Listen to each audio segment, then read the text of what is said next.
tema que nos convoca no deja de tener palpitante actualidad, no solo para los santiagueños, sino para todos los argentinos. Es la educación a través de dos invitados especiales que van a desarrollar los objetivos educativos, valores y la globalización. Se trata del doctor Juan Carlos Pugliese y el doctor Claudio Antonio Rama Vitale.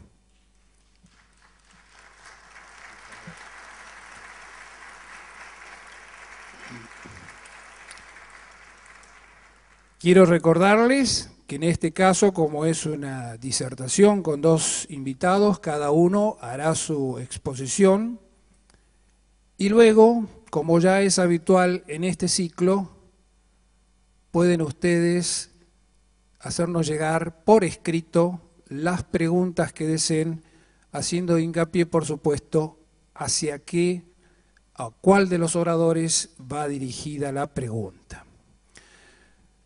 No nos demoremos más, entonces vamos a dar comienzo a esta exposición y con tal motivo voy a invitar en primer lugar a la presentación del doctor Claudio Antonio Rama Vitale. Invito al presidente de la Fundación ES Hamburgo y Cultural Santiago del Estero, doctor Néstor Ick, a hacerse cargo de esta presentación. Señoras y señores, ante la grave crisis que afecta a nuestro país y que abarca aspectos esenciales de nuestra vida en comunidad, los integrantes de la Fundación Cultural Santiago del Estero y de la Fundación Hamburgo consideramos que no podemos permanecer ajenos a temas que condicionan nuestro futuro, en especial si entendemos como cultura el conjunto de conocimientos, costumbres y grados de evolución artística, científica e industrial en una época o grupo social determinado. Y la calidad educativa constituye sin duda el punto de partida para cualquier proyecto serio de desarrollo social, técnico, institucional, económico o intelectual. Si observamos hoy el panorama de la educación en la República Argentina, podemos observar una especie de nivelación hacia abajo, donde disminuyen permanentemente las exigencias en los distintos niveles educativos, donde no existen reglas claras de conducta para los alumnos, ni respeto hacia los maestros y profesores, donde muchísimos estudiantes no han aprendido a comprender e interpretar los textos que leen, donde se implementó una ley federal de educación que solo sirvió para deteriorar aún más la calidad de la enseñanza, y donde en algunos establecimientos parecería que solo se aspira a entregar diplomas y títulos, que por supuesto no certifican la capacidad ni los conocimientos de los beneficiarios. En esta sociedad globalizada, en donde los incesantes descubrimientos científicos, la informática e Internet ya forman parte de nuestra vida diaria, nuestro país estará condenado a continuar retrocediendo en lo social, en lo político y en lo económico, si no existe una verdadera reestructuración de la enseñanza, donde se capacite y provea a los educandos de conocimientos básicos que les permitan aprender a razonar, conocer e interpretar este mundo en permanente cambio en el cual convivimos. Basados en ello, dentro del ciclo La Argentina y el Mundo, hemos invitado para disertar sobre el tema, los contenidos educativos, los valores y la globalización, a 4 especialistas en la materia, los doctores Claudio Antonio Rama Vitale, Juan Carlos Pugliese, Juan Yach y Fernando Iglesias. Los 2 primeros nos acompañan esta noche y los 2 últimos nombrados nos visitarán el próximo viernes 11 de julio. A mí me corresponde presentar al primero de los disertantes, al doctor Claudio Antonio Rama Vitale, profesional uruguayo de prestigio internacional, economista y sociólogo, doctorado en educación, especializado en telemática educativa, magíster en ciencias de la educación, doctor honoris causa de la Universidad de San Marcos del Perú, con diversos posgrados en temas afines. Domina 5 idiomas, Fue investigador y profesor universitario en Uruguay, Venezuela y Argentina. Ha desempeñado importantes cargos públicos en la República Oriental del Uruguay. Fue director del Instituto Internacional de la UNESCO para la Educación Superior en América Latina y el Caribe durante 5 años. Es consultor y asesor de numerosos organismos internacionales. Ha sido objeto de diversas distinciones académicas por parte de muchos países de América Latina y publicó numerosos libros sobre economía, educación y distintos temas culturales, pudiendo mencionar entre ellos la tercera reforma de la educación superior en América Latina, los posgrados en América Latina y el Caribe en la sociedad del conocimiento, y el último de ellos, tendencias de la educación superior en América Latina y el Caribe en el siglo XXI. La sociedad argentina necesita sin duda un gran debate sobre estos temas cruciales, y no tengo la menor duda que los disertantes de hoy nos demostrarán la necesidad de que los santiagueños comencemos de inmediato a pensar en la adecuada formación y en el futuro de nuestros niños y jóvenes. A los doctores Rama Vitale y Pugliese, que nos honran con su presencia, y a todos los presentes, muchísimas gracias por acompañarnos esta noche. Queda con ustedes el doctor Claudio Antonio Rama Vitale.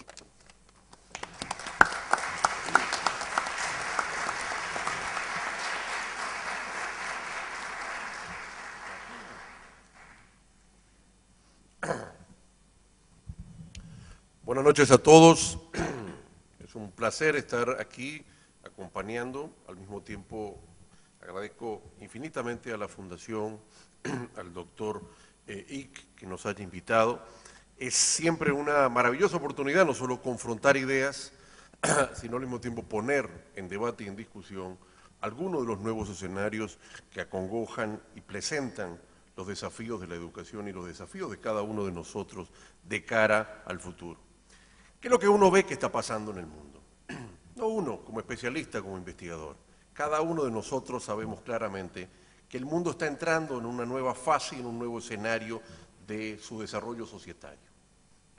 Más de 75 autores han teorizado y analizado la irrupción de una nueva sociedad. Llámese sociedad del conocimiento, llámese sociedad de la información, sociedad tecnotrónica, sociedad postcapitalista, sociedad del capitalismo tardío, etcétera, etcétera, etcétera. Cada uno de los diversos estudiosos ha trabajado y ha conceptualizado en un nuevo escenario de la economía mundial. No es un momento coyuntural, ni es simplemente una moda pasajera. Es un cambio estructural de un sistema societario de funcionamiento de la economía mundial y de la sociedad en la cual estamos insertos. Este proceso de transformación es un proceso de transformación que se basa en un cambio de las tecnologías. Las tecnologías nuevas, la microelectrónica y la programación informática son los ejes de un nuevo modelo económico. Esto no es una innovación, ni es tampoco un movimiento teórico ni práctico que no hayamos podido conocer en momentos anteriores. En los últimos 5 siglos del sistema capitalista, lo que ha sido en su momento la máquina del vapor y la industria textil, lo que fue en un momento posterior el desarrollo del carbón como insumo energético y los ferrocarriles y el acero, o lo que ha sido el desarrollo del petróleo barato con la cadena de montaje del Ford, han transformado y han conformado modelos societarios. Hoy, la sociedad, la economía mundial, está irrumpiendo y está entrando en un nuevo escenario, un cambio en su base productiva. Y en esto no hay, de alguna forma, más allá de diferenciaciones de algunos autores, una gran confluencia y una gran aceptación de que este cambio tecnológico se está empezando a generalizar a la totalidad de la sociedad. Una revolución tecnológica es un proceso en el cual, hablan los diversos autores, al cambiar la estructura de producción, al cambiar la estructura y las formas en las cuales se produce y en las cuales se trabaja y se relaciona el hombre y la naturaleza, van sucesivamente transformándose las demás áreas de la producción. Si visualizamos en los últimos 20 años, lo que estamos viendo es no solo la aparición de un nuevo modelo de producción, no solo el desarrollo de la microelectrónica barata y el sistema de informática en programación en software, sino como estas formas de producción se han generalizado a todas las demás áreas de la sociedad. Las formas del comercio, las formas de la relación entre las personas, las formas de funcionamiento de las sociedades, lentamente se están transformando en la incorporación de estas nuevas tecnologías, de estas nuevas modalidades de producción. Por lo tanto, los autores lo que dicen es que lo que estamos es en la generalización de un cambio tecnológico que ha cambiado en la producción. Ya no es la cadena de montaje que veíamos en las películas de Chaplin, de tiempos modernos. Ahora son unos robots que efectivamente hacen las actividades y esos robots tienen una programación y se llaman máquinas de control numérico que definen y transforman la forma que se producen. Ya no es el señor Ford que decía, le puedo producir todos los autos que usted quiera siempre que sean de 4 ruedas, negros y de modelo Ford A. La programación es variada, es flexible y efectivamente se hacen la cantidad de productos just in time, a pedido. En este cambio de este mundo tecnológico, ¿dónde está la educación? Bueno, los diversos autores lo que están avisando es que este cambio tecnológico lo que ha transformado es las lógicas y las visiones del conocimiento. Lo que hay es una sociedad del conocimiento nuevo. El conocimiento ha cambiado su rol en las estructuras de producción, en las estructuras de funcionamiento de la sociedad. Hoy el conocimiento pasa a ser el modelo central de la acumulación de capitales, el factor fundamental del desarrollo económico. ¿Por qué? ¿Por qué hay este cambio que hoy el conocimiento es el eje de los procesos económicos? ¿Por qué está produciéndose esta transformación de que el conocimiento hoy sea distinto que en el pasado? Bueno, lo que efectivamente están pasando en este escenario mundial es que las sociedades han competido, se desarrollan, avanzan por la vía de la innovación. Las tecnologías de la microelectrónica y el software de programación están permitiendo que las sociedades funcionen en base a innovaciones permanentes. Quien innova, crece. Quien aporta nuevos productos, desarrolla nuevas posibilidades. Es lo que Toffler llama la riqueza de la nación, es la incorporación del conocimiento aplicado a los procesos de producción. Este cambio lo que hace es que ya no compiten las economías, compiten los sistemas de enseñanza. Ya no es una empresa que con más trabajadores, con más capital, con más materias primas, con más participación de mercado, puede lograr desarrollar y crear empleo. No, es en qué medida crea productos, innova procesos e inventa desarrollos. Esto pone al conocimiento, a la innovación como ejes centrales. Las empresas empiezan a investigar. Las empresas están posicionadas crecientemente a la investigación. Cuando uno dice que hay un capital de engineering, o un capital cultural, o el capital humano, o el capital educativo, o el capital de riesgo, lo que estamos registrando es la irrupción de una nueva dinámica que es la creación de conocimiento, la investigación como ejes de una transformación societaria. Cada vez que uno revisa y ve en la prensa lo que es la investigación de la genética, los montos de capital incorporados en este proceso de transformación de la genética, lo que verifica atrás son enormes volúmenes de dinero puestos a investigar. Y los volúmenes de dinero, y los volúmenes de recursos, y los volúmenes de investigadores y de profesores y de académicos, lo que están transformando es la cantidad de conocimientos que nosotros teníamos sobre la humanidad y sobre nosotros mismos. No hay forma ya de medir cuántos conocimientos se irrumpen todos los días, en fórmulas, en axiomas, en libros, en revistas indexadas, en teorías. Lo que estamos es en una sociedad que crea permanentemente conocimiento, que crea permanentemente información, datos, información, conocimiento, sabiduría. Este proceso está transformando nuestra base, está transformando la cantidad de conocimiento que hay insertada en este escenario. Obvio, al mismo tiempo que hablamos de conocimiento, de creación de nuevo conocimiento, estamos hablando de un proceso enorme de renovación y también de obsolescencia. El sistema nuevo crea conocimiento. ¿Y qué pasa esto sobre las dinámicas educativas? ¿A dónde quiero llegar? Quiero llegar a decir y a sostener que hay una nueva sociedad basada en el conocimiento y en modelos de la microelectrónica y la innovación. Que esa sociedad tiene nuevas formas de generar el conocimiento, nuevas formas de transmitir el conocimiento y hasta un nuevo concepto de la educación mismo. Y cómo al mismo tiempo esto requiere nuevas instituciones educativas. Las instituciones educativas y la educación que había en la Edad Media no es la que fueron siglos después. La educación que tuvo el modelo napoleónico no era la educación que hubo posterior. Cada tiempo histórico genera una educación. Cada tiempo histórico requiere una educación asociada a ese modelo societario. ¿Cuáles son los cambios que hoy tenemos en el saber? Dos podría decirse significativamente. Hay un cambio en cómo se crea el saber y hay un cambio en cómo se transmite el saber. Lo primero es cómo se crea el saber. Algunos estudiosos han hablado sobre la transformación de los saberes implícitos en explícitos dentro de las organizaciones. Medio chino, y fueron japoneses que generaron esta teoría. Otros han trabajado de que ya el conocimiento no es disciplinario, sino interdisciplinario. ¿Qué significa esto? El nuevo conocimiento no nace dentro de una disciplina, nace de mezclar cosas distintas. Cuando uno mezcla la medicina y la ingeniería, cuando uno mezcla la economía y la educación, cuando uno mezcla la electrónica con determinados ámbitos de materiales, cuando uno crea campos disciplinarios distintos, es cuando se crea conocimiento. Las formas de la creación de conocimiento son interdisciplinarias. El segundo escenario de la creación del conocimiento es que el conocimiento ya no se crea en la teoría por la teoría. Aquí, en Argentina, Sábato, hace 30 años, ya decía que la creación de conocimiento es la triple hélice de las universidades, del mercado y del Estado.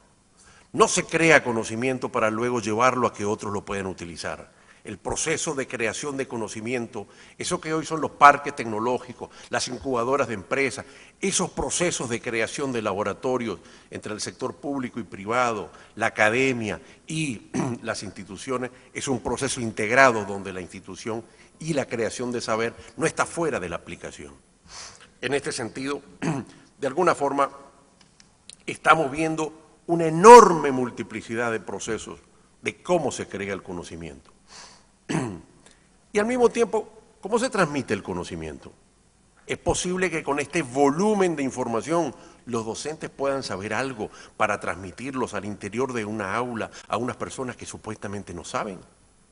La educación partía de un presupuesto, había unos que sabían y que encerraban en unas aulas a unos que no sabían y que le transmitían por la vía de la persistencia y de las horas de silla que ese conocimiento lo apropiaron. Bueno, el docente es, como se decía, yo solo sé que no sé nada. Y efectivamente el alumno tiene una enorme capacidad de tener otras informaciones. El conocimiento entonces ya no es el docente que puede transmitir ese conocimiento. Y también el modelo de enseñanza presencial, el modelo por el cual solo se puede aprender a través de una persona que tiene información, está prácticamente en proceso de acabarse. En ese sentido, ¿cuáles podrían ser los ejes de la nueva educación? ¿Cómo podemos conceptualizar la existencia de una nueva educación? Yo definiría 4 ejes para pensarlo. Uno es la educación permanente. Está claro, no solo es que a partir de determinada edad las neuronas ya nos regeneran y podríamos estar viendo permanentemente alguna información. No, es que el conocimiento es tal la velocidad que tiene de renovación que crea obsolescencias. Nunca pensamos la posibilidad de que algo que sabíamos, algo que teníamos de conocimiento, dejara de tener durabilidad. La durabilidad era para los productos perecederos, no para la información y el conocimiento. No, el conocimiento tiene durabilidad. Ya los libros dicen, hoy los de McGraw-Hill, el tiempo en el cual el autor garantiza que no aparecen nuevos conocimientos, teorías o axiomas en esos libros que él publicó. El concepto, por lo tanto, de educarse para durante el resto de la vida poder ejercer con ese conocimiento, ya no es posible pensarlo ante la irrupción permanente de nueva información y conocimiento. La educación entonces, permanente, la actualización y la formación continua de nuevos saberes se transforma en un elemento imprescindible. Cualquiera que vaya a operarse y el médico no tenga cursos permanentes de actualización, no se opere. Pero esto se ha transformado ya en un marco legal y algunos países exigen créditos, cursos, tiempos de formación a los profesionales posteriores a sus graduaciones para poder seguir ejerciendo el trabajo. No es que tú te graduaste y a los 5 años puedes seguir ejerciendo. Ya eso no es posible en algunas legislaciones, por ejemplo, ya a nivel de Europa e inclusive hoy en Perú. Se necesita la actualización permanente de conocimiento. El segundo eje que yo digo de la nueva educación en la globalización es la educación especializada.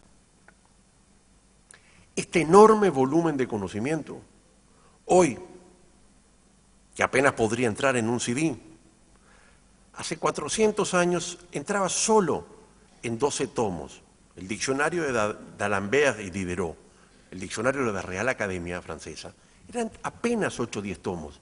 Todo el conocimiento mundial estaba ahí. Por lo tanto, todo lo que se transmitía estaba en unos pocos años de enseñanza. La educación universitaria, la educación de grado o de pregrado, esos 4 o 5 años de estudio, allí estaba todo el conocimiento y el que salía de la universidad sabía. Tenía todo. No tenía problemas en los mercados laborales ni en el manejo de determinadas áreas del conocimiento. La aparición de la investigación, la irrupción galáctica de los conocimientos, es de tal dimensión que ha creado un nuevo ciclo universitario. La universidad no termina cuando se gradúan, el posgrado, y que no es un curso, es un ciclo entero, con una especialización, con una maestría, con un doctorado y con una continuación permanente hasta la muerte. Es la única forma en la cual el conjunto de conocimientos en un campo disciplinario, en una subespecialización, puede ser más o menos asimilada por alguien. Este hecho de aparecer la especialización cambia todo el sistema universitario. La educación universitaria ya no es una educación media. Los saberes básicos están ¿dónde? En la universidad. La universidad es los saberes básicos en un campo disciplinario. La educación media es los saberes básicos generales de la sociedad. Y el posgrado son los saberes especializados en un campo disciplinario. De alguna forma, este escenario de la creación de un nuevo ciclo, de una expansión de los niveles de especialización, y sin posgrados no hay sociedad del conocimiento. Porque la capacidad de las competencias de las personas, manejando los niveles de formación a nivel de la educación universitaria, no habilita manejar los temas, las tecnologías, las complejidades epistemológicas y productivas y sociales de los temas de la sociedad del conocimiento. No se maneja un satélite con el pregrado. No se maneja ni una computadora ya con el pregrado. Este hecho plantea problemas de financiamiento, problemas de articulación de los mercados, un conjunto de problemas, pero son la base del desarrollo del futuro. ¿Quién está en el futuro? Cuando uno dice Finlandia, ¿qué significa eso? Es muy fácil. Del 100% de los estudiantes universitarios, el 70% va a seguir posgrado y el 50% va a aprobarlo. ¿Qué es América Latina? Apenas el 5% de los estudiantes universitarios hace posgrado. Y además es todo menos tesis, no terminan la tesis. El tercer eje de la educación nueva es la educación sin fronteras.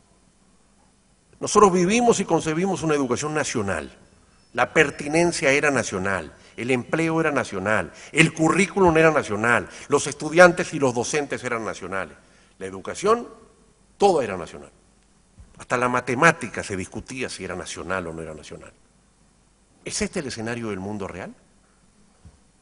Ya no digamos que la universidad nació en el siglo XII como universidad sin fronteras. donde los estudiantes y los profesores pasaban de lugares que no eran países a otros para poder estudiar en Bolonia, en Salamanca o en París. Estamos diciendo que la universidad y la educación la encerraron en las fronteras nacionales, lo encerraron en los modelos napoleónicos, lo encerraron en las universidades del modelo de la reforma de Córdoba. Han encerrado las instituciones. Hoy no existe conocimiento sin un currículum comparativo. Nadie piensa la posibilidad de la apropiación de saberes sin lenguas. Nadie piensa la posibilidad de que pueda tener en su país todos los cursos y las ofertas de posgrados. Si tú quieres estudiar algunas áreas de posgrado, solo puedes hacerlo viajando al extranjero, trayendo a los profesores del extranjero o a través de la educación virtual. Hay 150.000 disciplinas, especializaciones, títulos. No es posible pensar que yo voy a estudiar en legislación espacial y montar un posgrado en la UBA o en alguna universidad de nuestro continente. El conocimiento es global. El conocimiento y el posgrado de la sociedad del conocimiento es global. Y en ese sentido también pasa una cosa. La educación, que era un derecho de segunda generación, un derecho en el cual las naciones y los países estaban obligados a promoverlo y era dentro de sus tareas, hoy pasa a ser un derecho de tercera generación. Es que a ustedes no les importa cómo está haciendo la formación de un médico en África, que es el que va a trabajar ahí en la prevención del SIDA. ¿O ese es un tema que no nos importa? ¿Es que acaso como una escuela forma a los veterinarios que van a estar trabajando con la fiebre aviar en China? ¿Es un tema que no nos importa? ¿Es que a ustedes no les importa, supongamos desde Estados Unidos, cómo se forma una enfermera que está en Trinidad y Tobago que va a terminar trabajando ahí? ¿O cómo se forma un uruguayo que está enfrente y que en cualquier momento va a venir a trabajar aquí? Estamos en un mundo global. No es posible seguir pensando una universidad nacional, una educación nacional. Es una lógica muy compleja de un siglo global donde la gente se mueve, donde las fronteras están cada vez más abiertas.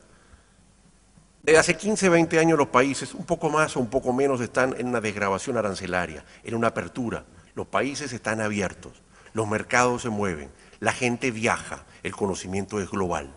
No va a cambiar la educación a incorporar crecientemente los enfoques globales. ¿Alguien puede visualizar, si no existen los enfoques comparativos, los protocolos internacionales para el desarrollo de la medicina? Estamos en un escenario. Y el cuarto punto, que es lo que yo concibo de la educación nueva, es la educación en red. Hasta el siglo XV la educación era presencial. En el siglo XV entró el libro. Entró Gutenberg.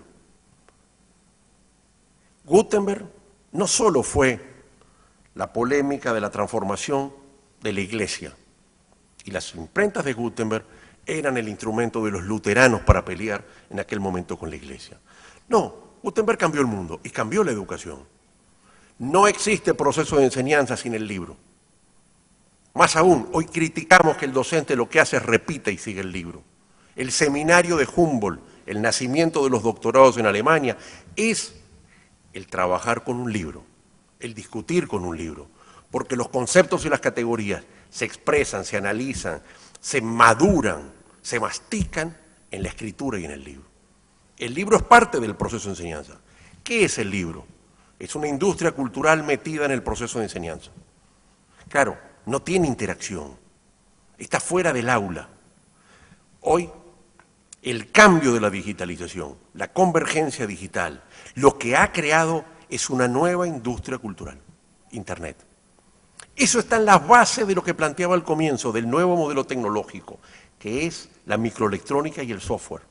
¿Qué es Internet sino eso?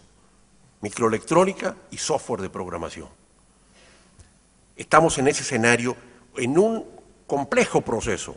No solo incorpora un concepto de educación en red, de educación virtual, de despresencialización de la educación, sino también nuevos modelos de enseñanza. ¿Qué es la simulación? Si no es un proceso de enseñanza y de aprendizaje totalmente distinto y asociado a las teorías constructivistas de cómo uno aprende. Ya no es lo que me transmiten, es lo que yo experimento, lo que yo simulo, lo que yo puedo autoaprender. En ese caso, el autoaprendizaje es parte de este escenario. Si hay una nueva educación, entonces, ¿qué pasa con el tema? ¿Pueden aparecer nuevas instituciones? ¿Hay que transformar las instituciones actuales? ¿Cuál es el proceso de transformación? Sin instituciones que desarrollen estos conocimientos, que viabilicen la posibilidad de los aprendizajes nuevos, en las formas de aprender, en las formas de transmitir, no serás parte de la sociedad del conocimiento. Cuando uno piensa en lo que fueron los grandes cambios educativos en el modelo napoleónico, cuando entró Napoleón en 1800, o en el modelo de la Universidad de Humboldt, también en 1800 en Alemania, estos cambios se hicieron 200 años después que había aparecido Descartes, Newton, Galileo. La universidad no participó en el nuevo conocimiento que se generó en el proceso histórico del Renacimiento. Se llamó el gran letargo universitario. El conocimiento nacía en la Royal Society, independientemente en las personas, no en las instituciones universitarias. El gran letargo es parte de los procesos históricos. Es la dificultad que tienen las instituciones de asimilar los cambios, la dificultad que tienen las personas en incorporar los paradigmas. Alguna vez me preguntaban, Rama, ¿por qué las universidades privadas aparecieron en América Latina en algunos campos disciplinarios y no en otros? Yo me acuerdo que lo pensé y lo analicé, y hablé con algunos ingenieros. Cuando en 1970 empezó a aparecer el marketing, los que estaban en las áreas de la economía dura decían que eso era una estupidez infantil. Y el marketing no apareció en las universidades, sino hasta 30 años después, cuando ya estaban las privadas. Cuando los ingenieros duros empezaron a ver los desarrollos de la ingeniería de sistemas, les pareció una tontería, porque efectivamente la ingeniería era lo duro. Hay paradigmas, hay visiones que uno tiene y dificultades que tiene de incorporar los nuevos escenarios. Yo creo que estamos en un tema de problemas de paradigmas, de problema de incorporar los nuevos escenarios. ¿Cuáles son los escenarios en el desafío, ya para terminar? Sin duda, estructuras transdisciplinarias, capacidad de integrar saberes, sistemas universitarios orientados a la creación de conocimiento. Si nuestros sistemas funcionan para transmitir conocimiento y nuestros docentes ya no tienen posibilidad de conocer todos los conocimientos, ¿cuál es el rol de los sistemas? Seguir transmitiendo conocimiento es el mecanismo para formar y capacitar, para gerenciar los temas de la sociedad del conocimiento. ¿Podemos seguir pensando una educación que no tenga como eje las lecturas de los problemas y los temas internacionales? ¿Los trabajos en red? ¿La investigación compartida en forma internacional? ¿Podemos seguir visualizando sistemas presenciales?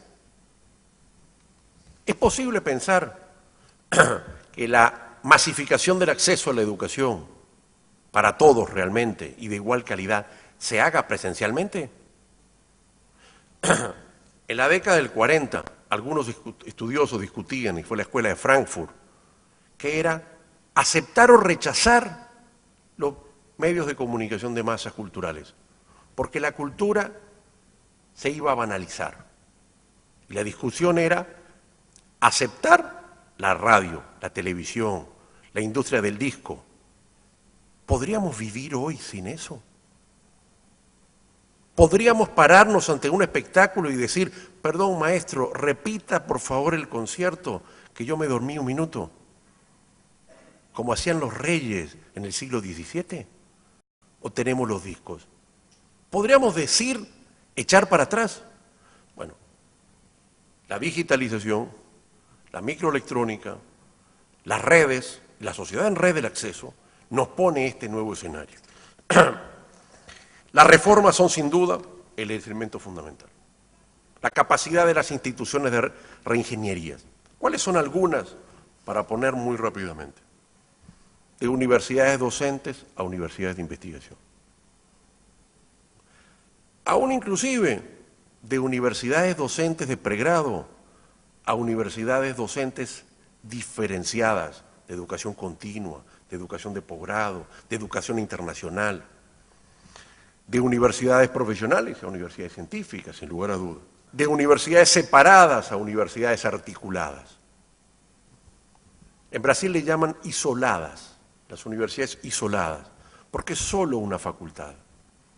¿Qué hay si no que es un feudalismo universitario de instituciones compitiendo?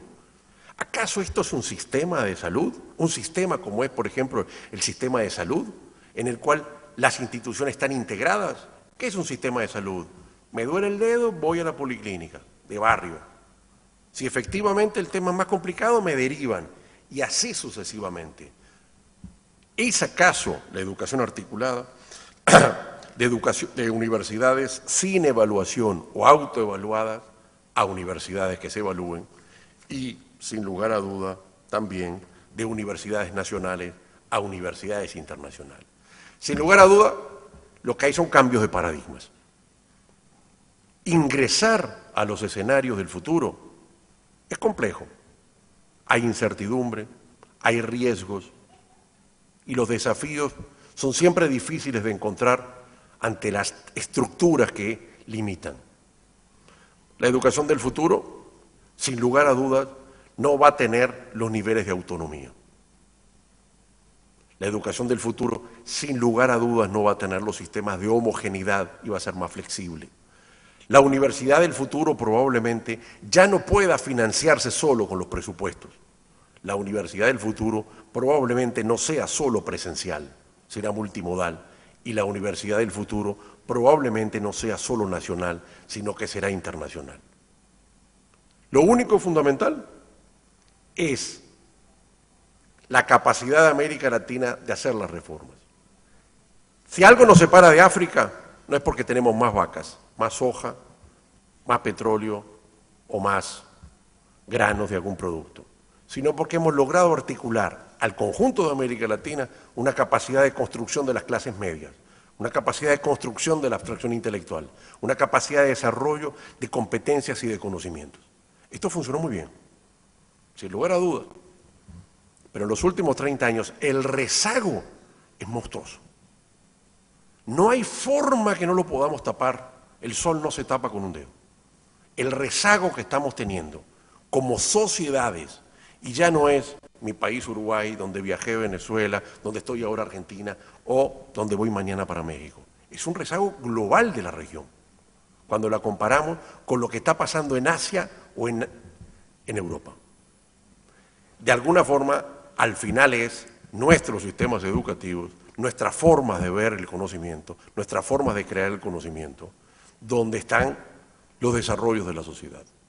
Sin cambio educativo no hay desarrollo económico, porque hoy el desarrollo económico es la educación, pero es una educación nueva y distinta. Amigos, muchas gracias.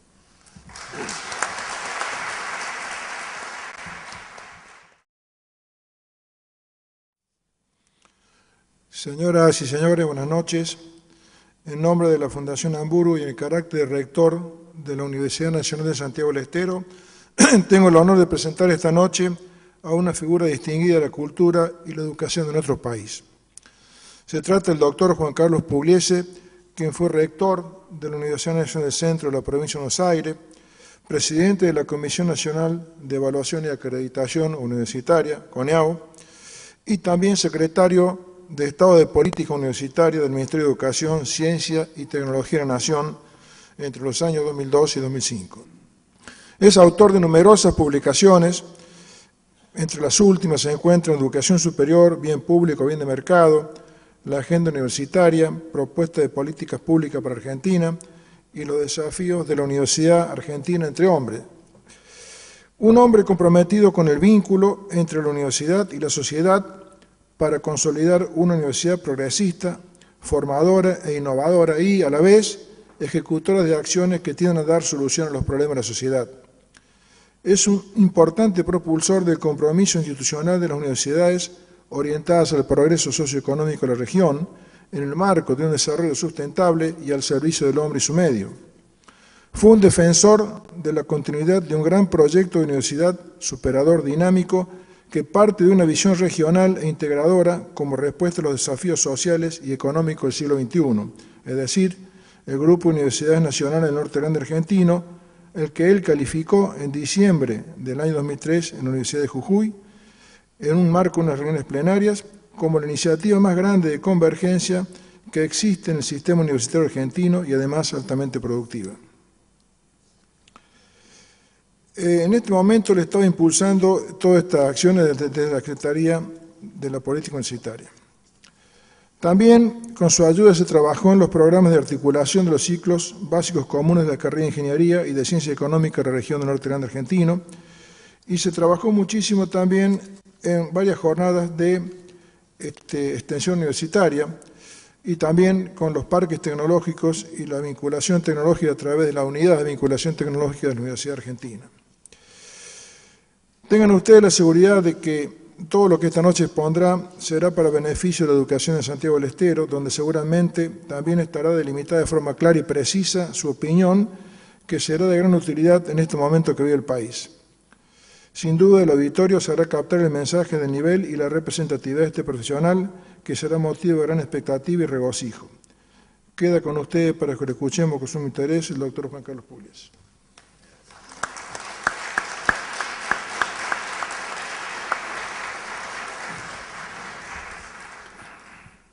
Buenas noches, muchas gracias por la invitación.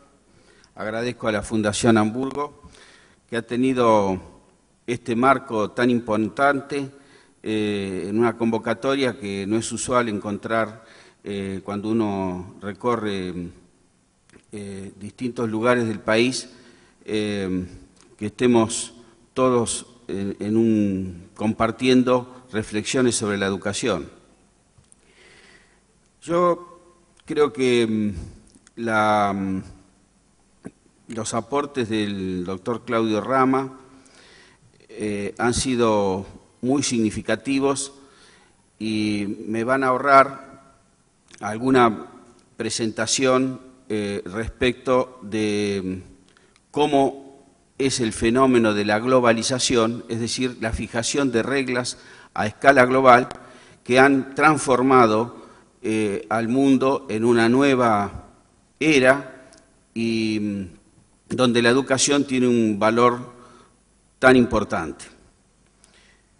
Por eso voy a tratar de ser complementario y señalar cómo este marco tan bien descrito ha operado en los hechos en la comunidad internacional. Y la nueva época que vivimos aparece iniciada a través del suceso de la caída del muro de Berlín. Ya la revolución científico-técnica, la de la microelectrónica, las comunicaciones, la informática, estaba sobre nosotros, pero ese hecho político es el que cambia la composición del mundo y el primer encuentro de la comunidad internacional es la Conferencia Mundial sobre Desarrollo Humano que se realiza en Hom Thien, Tailandia, en 1990, cuyas conclusiones tienen el documento Educación para Todos. Es decir, que la educación está en el centro de la primera Conferencia Mundial del Nuevo Tiempo, que se denomina sobre desarrollo humano. En el ámbito regional, la CEPAL UNESCO, es decir, la Conferencia Económica para América Latina y el Organismo de las Naciones Unidas para la Educación y la Cultura, se reúnen y en 1992 emiten un documento que se llama Educación y Conocimiento, ejes de una transformación productiva con equidad. En el ámbito europeo, los avances de la Comunidad Europea entonces, hasta llegar a la Unión Europea de hoy, pasan por un hito fundamental que fue el documento de Jacques Delors, ex ministro de Educación de Francia, se llama La educación encierra un tesoro. Podemos también hacer referencia a pronunciamientos de conferencias de ministros o cumbres de presidentes y jefes de Estado. Pero vamos a encontrar en todas ellas una definición común. El centro es la educación. El eje es la educación. Uno si analiza este marco tan bien explicado de que esta nueva situación del mundo, qué cambios produce en la educación, como ha dicho aquí muy bien Claudio, puede llevarse a una sensación de angustia por la distancia en la que uno parece estar desde un pequeño lugar del mundo como el que vivimos nosotros en la Argentina. Sin embargo, nos puede dar fuerzas recurrir a algunos proyectos comunes que hemos tenido y que hemos compartido. Y nuestro país se organizó en torno a la educación. La educación, la inmigración y la extensión de la frontera agrícola fueron los ejes articuladores de un nuevo país en la organización nacional. Y creo que cuando la educación estuvo en el centro de la atención, es evidente que la Argentina alcanzó las mejores performances en el escenario internacional. Creo que ese es un buen punto de referencia, porque hoy necesitamos también una nueva movilización social en torno a la educación. Si uno le pregunta a los argentinos, hace 10 años, hay un libro que fue bestseller en ese momento, La tragedia educativa, que parte de considerar una encuesta donde se le pregunta a los argentinos qué piensan acerca de la educación. Y las respuestas, en un porcentaje abrumador, son que la educación está muy mal, que la educación está en crisis. Y la siguiente pregunta es, ¿y qué opinan de la educación que han recibido o que han recibido sus hijos? Y la respuesta mayoritaria es muy buena, y ha sido muy buena la educación que he recibido y la que le he podido dar a mis hijos. Las conclusiones de ese trabajo son que la educación no es un problema mío, no es un problema del argentino, es un problema del gobierno, de los maestros, de la escuela, porque uno zafó. Ahora, si hoy repetimos esa encuesta, como un reciente estudio lo demuestra, a medida que se desciende en el estrato social, a medida que nosotros le preguntamos a los argentinos más desfavorecidos en esta sociedad muy desigual que hemos conquistado, seguramente la respuesta mayoritaria, por lo menos es lo que indica el estudio, dice que la educación, a través de la educación o a través de la universidad, se vuelve a encontrar esa idea de progreso que fue uno de los fundamentos por los cuales se organizó nuestra nación. Es decir, que hay hoy una atención de la base de la sociedad acerca de la importancia de la educación y de la conciencia acerca de este nuevo mundo que vivimos, que hace que la educación sea un factor fundamental de progreso. Me parece que esto es importante destacarlo, y también podemos señalar otras etapas de la historia de nuestro país donde la educación ha estado en el imaginario colectivo como una cuestión de fuerte potencialidad. No me voy a referir al reiterado Mi hijo el doctor, pero esa obra que inmortalizó Florencio Sánchez representa la universidad como un factor de movilidad social ascendente. Y eso es la que ha permitido que muchos de las familias argentinas tuvieran su primer universitario en la familia, y que después se multiplicara la posibilidad, el acceso a la universidad. Si hacemos una historia sobre los pronunciamientos de los partidos políticos en la Argentina, vamos a ver que existe una gran, por lo menos en su formulación, una gran coincidencia respecto de la consideración de la educación como un factor fundamental para la movilidad social ascendente, para la cohesión social. Ahora bien, ha cambiado todo en el mundo. ¿Cómo ha cambiado concretamente en nuestro sistema educativo? ¿Cómo ha impactado este nuevo marco? Podría decir que cuando yo me recibí de abogado en la Universidad de La Plata hace 35 años, tenía un horizonte de vida profesional que me podía durar toda la vida.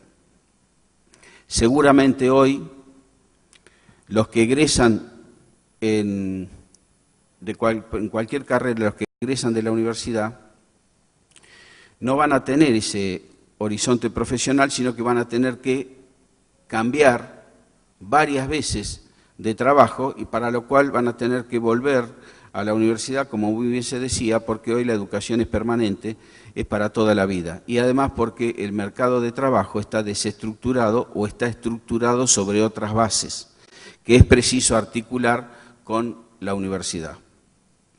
En ese sentido dejo sentada una crítica a la situación actual de la universidad.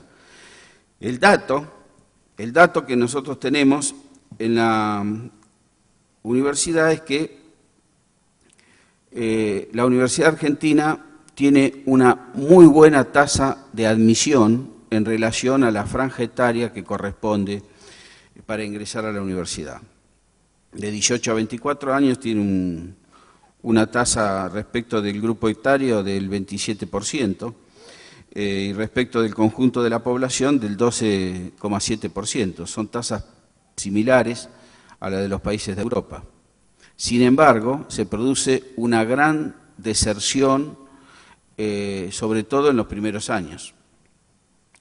Y además las carreras, fundamentalmente los alumnos, los estudiantes universitarios concurren a carreras con horizontes profesionales en un 73%, lo cual lleva a que las estructuras curriculares de esas carreras son muy rígidas, de una estructura tubular. Es decir, que le seguimos preguntando a los chicos qué querés ser, abogado, ingeniero, médico o contador, a los 17 años, y mientras transitan en la universidad no le reconocemos nada, solo el título terminal, cuando hoy, como bien se decía acá, está cuestionado el episteme universitario fundado en las disciplinas. Nosotros tenemos las carreras fundadas en la monodisciplina, en un mundo atravesado por la transdisciplinariedad, por la multidisciplinariedad o por la dinámica de la creación de nuevas disciplinas, por la dinámica de la reproducción del conocimiento. Por lo tanto, debemos darnos estrategias de abordaje del conocimiento mucho más abarcativas que las que tenemos hoy. Cuando hablamos de los problemas de la educación, es decir, que llegan a la universidad con dificultades como para poder avanzar en ella de acuerdo a las exigencias que se tienen, tocamos la cuestión de la enseñanza media. Y decimos, la crisis de la educación está en la enseñanza media. Convengamos una cuestión, de la misma manera como podría ser el ejemplo de cuando uno se recibió de abogados hace tiempo, también podemos decir que cuando nuestra generación se formó, tenía 3 instituciones: el hogar, la familia, la escuela y el club. Hoy las 3 instituciones son la televisión, internet y el celular. Pongo el celular con intención porque cuando Claudio decía muy bien, ponía el ejemplo de Finlandia, que es el país que encabeza los rankings de educación del mundo, cuando vinieron a la Argentina a exponer su experiencia, se les preguntó cuáles son los problemas principales de la educación. Dijeron, el problema principal es la educación media. ¿Y cuáles son los problemas de la educación media? El celular o los juegos interactivos que surgen del celular que complican el trabajo en el aula. Muy bien, digamos, si estas 3 instituciones que tuvimos los que formamos parte de una generación anterior a la que está ahora en la escuela, y esta tiene estas 3 instituciones, ¿cuánto hay que cambiar en el sistema educativo para poder estar a tono con los desafíos que nos presenta este nuevo marco? En ese sentido, ¿qué es lo que estamos haciendo? Para ello, los datos, porque hay Boaventura dos Santos Sousa, que es un destacado teórico de estos temas, dice que en ciencias sociales corresponde ser objetivo, pero es imperdonable ser neutral. Por lo tanto, los datos nos sirven para señalar de qué estamos hablando y en función de eso hacer las propuestas o definir las estrategias, las políticas públicas que correspondan. Y hoy la educación es permanente, o no es, o no nos sirve, pero también la educación tiene que ser de calidad y la educación tiene que ser masiva, porque la riqueza de los países se considera no a través de sus recursos naturales, sino por la cantidad de inteligencias cultivadas en el sistema educativo. Nosotros en ese aspecto tenemos un sistema educativo que tiene una oferta territorial suficiente y bien abarcativa, y un sistema universitario, llamado sistema universitario, que también está localizado en cada una de las capitales de provincia y en las ciudades de más de 100.000 habitantes, y que ha desarrollado anárquicamente, así como llaman los brasileños facultades isoladas, un subsistema de sedes, subsedes o localizaciones universitarias que en ciudades de entre 40.000 y 100.000 habitantes. Hay una oferta extendida territorialmente y muy diversa. Ha habido también una formidable multiplicación de instituciones universitarias. Más del 50% de las universidades del país tienen menos de 15 años. Esto no significa que podamos asignarle carácter sistémico a las instituciones universitarias. Más bien, el sistema universitario argentino está conformado por un conjunto de instituciones fuertemente diferenciadas entre sí, desarticuladas, que se caracterizan por sus tradiciones, dimensiones, localizaciones, e incluso existe una fuerte desarticulación entre la institución universitaria y los sistemas educativos de cada una de las provincias, lo cual resulta una condición indispensable para afrontar los desafíos que tenemos por este marco.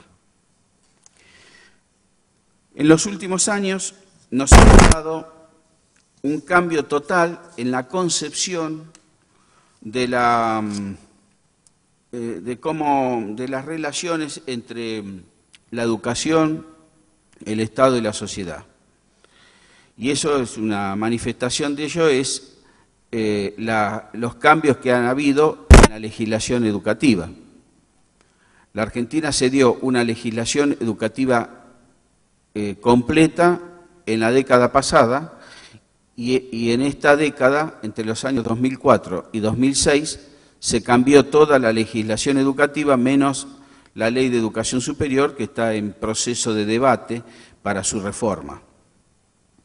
Bueno, ¿cuáles son las concepciones vigentes en esta ley? Sabemos que las leyes por sí mismas no van a cambiar la realidad, pero sí constituyen el fundamento de lo cual se está pensando y las orientaciones de política pública que se van a llevar adelante en los próximos años.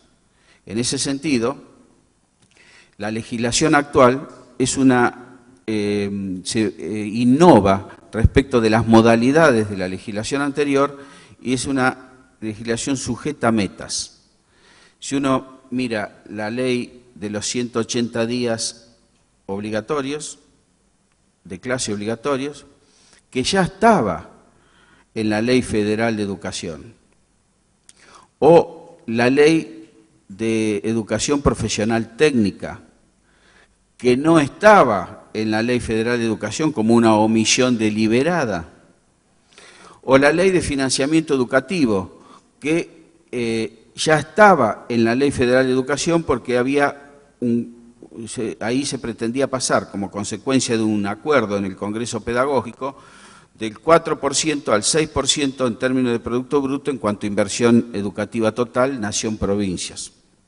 La Ley de Financiamiento Educativo replica esa meta no obtenida en la Ley Federal de Educación, pero la sujeta a metas. ¿Cuáles son esas metas? Que el 30% de los chicos de 3 años, de sectores más vulnerables, estén en la escuela, y que la totalidad de los que tienen 5 años estén en la escuela, y se extiende la obligatoriedad hasta terminar el secundario. Entre otras, si estas metas se logran, seguramente va a haber una mayor cantidad de estudiantes que vayan a la educación superior. En ese sentido, tenemos que darnos las estrategias necesarias como para evitar que se repliquen los mismos problemas que estamos teniendo hasta ahora, donde hay una reproducción de la desigualdad social, donde la educación dejó de ser un factor de movilidad social ascendente, donde, para decirlo en términos brutales, pareciera que hay una educación pobre para pobres. Por lo tanto, nos tenemos que dar los umbrales de calidad necesarios para que todos alcancen esto y no haya excluidos por razones geográficas o por razones económicas. En ese sentido, hay mucho para trabajar y en el caso de la universidad me parece que hay que, así como la universidad funciona si se le respeta su autonomía, tiene como correlato la responsabilidad social de proveer a la sociedad que la nutre y de la cual forma parte el cumplimiento de su misión en términos de responder a los desafíos que hoy nos está imponiendo este marco nuevo. Para eso, yo quiero señalar algunas pocas formulaciones que podrían ser parte de la nueva misión de la universidad en este tiempo. Y para eso, además de la formación de profesionales para el mercado de trabajo y de científicos y tecnólogos para la producción y la transmisión del conocimiento, a las universidades le caben otros objetivos. Sociales, formando líderes políticos y empresariales y ciudadanos dotados de mayor conocimiento y cultura general. Contribuir con la mejora de la distribución del ingreso a través de la provisión de oportunidades de movilidad social ascendente. Constituir un polo de desarrollo económico local, porque podríamos hablar largamente sobre la globalización que impacta regionalmente y que mejora, así como disminuye la categoría política fundamental que eran los Estados-nación. Hasta entonces el desarrollo local, el gobierno local, adquiere una fisonomía propia e importante. Preservar y diseminar los valores culturales y proveer un conocimiento crítico e independiente de los gobiernos y los partidos políticos. Esa es la misión de la universidad. Cuando me refiero a los valores, son los valores, la construcción de ciudadanía, que es un rol de la educación, y que estaba en el título de esta conferencia y que resulta fundamental. En fin, me parece que la universidad está en condiciones de hacer esto y para ello hay una palabrita que forma parte de estas convenciones internacionales y que está en el eje de del debate. Recientemente, la semana pasada, se ha hecho una conferencia regional sobre la educación superior en Cartagena de Indias, que es preparatoria de la conferencia mundial que se va a realizar el año próximo en París, organizada por la UNESCO, donde el tema de la pertinencia está en el eje de la agenda universitaria. Entonces, la pertinencia es considerada un factor inexcusable en toda acción universitaria, en relación al compromiso social de los universitarios y su inserción en las políticas de promoción de la inclusión social, la lucha contra la pobreza y el desarrollo local. Se impone que el Estado, con la colaboración de la universidad, considere especialmente la pertinencia de las carreras y la capacidad de cooperación y complementación entre las instituciones y la potencial inserción laboral de los graduados, y además provea al sistema universitario de información y oportunidades para mejorar su articulación con los mercados locales, regionales y globales, con la administración pública y la prospectiva social. Creo que estos son los puntos que nos llevan los desafíos de la globalización. Es el desarrollo de las nuevas tecnologías, los avances de la ciencia y la técnica proponen a la universidad una nueva planificación del sistema a mediano y largo plazo. Y debe tener esto y debe contar con financiamiento previsible y objetivos consensuados a partir de diagnósticos serios y públicos que existen y que han sido consensuados. Las relaciones entre el Estado y las universidades deben establecerse en un marco a la vez racional y previsible, con perspectivas de mediano plazo, que permitan superar las inercias y los desbalances actuales y alcanzar consenso entre las prioridades nacionales y regionales.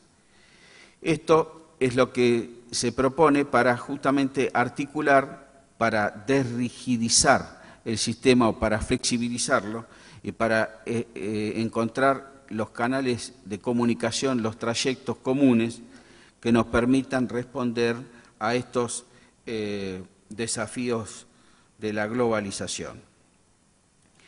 Yo creo que, en definitiva, lo que se trata es de recuperar eso que estaba tan internalizado en el imaginario colectivo y en los hombres que nos dieron la nacionalidad.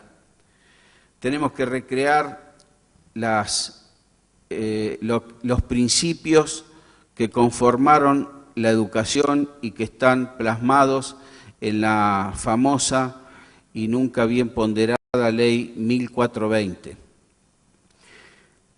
Que esos principios constituyen hoy todavía para los argentinos una asignatura pendiente. Para poder cumplirla, no podemos usar las herramientas del siglo XIX, sino la que nos brinda el siglo XXI. Y me parece que en ese sentido tenemos que trabajar mucho en común y emprender una larga marcha que, como decía los artistas, que siempre son los que interpretan mejor el sentido de la realidad, o como decía Atahualpa, es seguir una estrella que aunque esté muy alta, yo sé que un día le he de alcanzar. Quedo a disposición de ustedes.